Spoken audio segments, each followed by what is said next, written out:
So what we know from all sports are about the throwing of your hands and arms, either to release an object like a ball, or to release a piece of equipment that hits a ball or an object that directs it toward a target.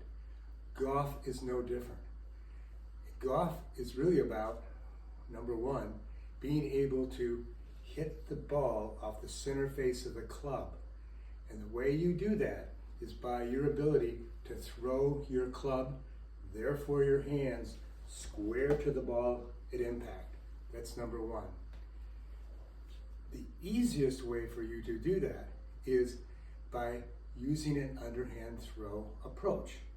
And that's because when you make an underhand throw, you, at the point of impact, your hand is square to the target that you're throwing your object to. And so that means that once again, the only way for you to do it is by using your hands. So that's why the hands are probably the most critical thing in any type of throwing technique that you would use. And that's because they are your only connection of your body to the club itself. And so what we want to show you now is how those hands actually function in a throwing swing, and then how you place them on your club properly so you have a grip that's going to ensure your ability to square that club face to the ball. So your hands operate in an underhand throwing position like this. Your trailing hand, or your power hand, or your throwing hand, only hinges back.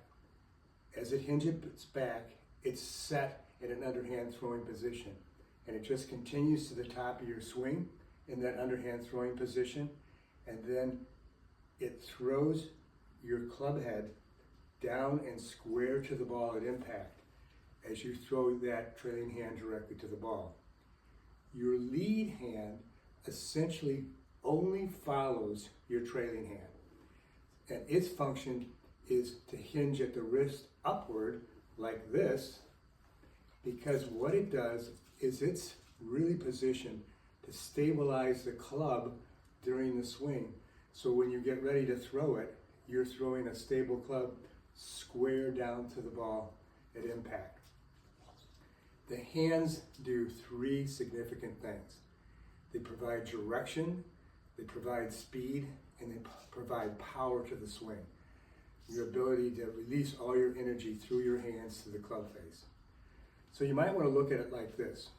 If you put your lead hand on the face of the club and place your trailing hand on top of it, this is the way your hands are holding on to the grip. And they are essentially like the face of the club. So if you want to hit a shot straight, your function is just to move like this. If you want to hit it right or left, you just turn your hands to give that orientation. If you want to hit it low, you hit down like this, or high, you can hit it like this. So they provide all the direction to the shot that you're trying to hit. Remember, it's your hands are the only connection you have to the club.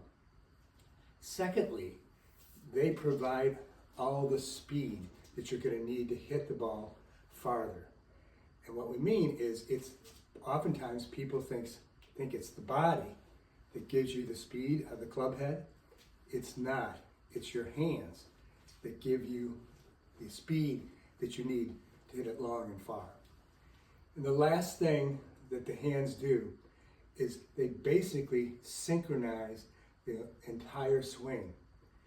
And in this particular case, it's your trailing hand that will show you in the pre-shot routine that actually provides the tempo, rhythm, in addition to the speed, the direction, and the power to the swing.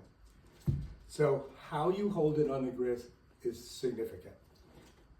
And the way you do that is by taking your lead hand, placing it, let it fall down to your right in front of you, and just place it on the club. And you'll see your hands, generally your thumb falls to the to the side of the center of the grip itself. And you hold it in the fingers of your hand, not in the palms. It's very critical because remember, we want the hands to be as tension-free as possible in the swing.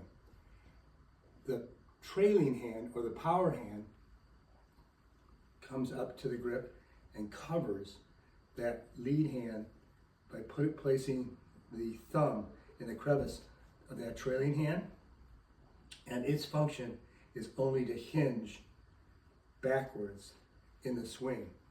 And it's hinging backwards because, once again, remember, it's a way to set the swing for an underhand throw, which is really all we're trying to do. It also sets the swing path for that particular club itself. So where you place your hands are significant, how you place it and how you hold it, because remember, it should be in the fingers of your hand. It should be basically tension-free, which means on a 10-point scale, you want to hold it like 4 to 5 on that scale throughout the swing. You don't want to tense up as you're taking that swing.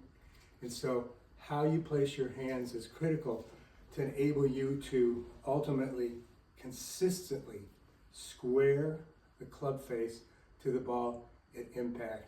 That's the only thing that's going to guarantee center face hits and increased accuracy and distance.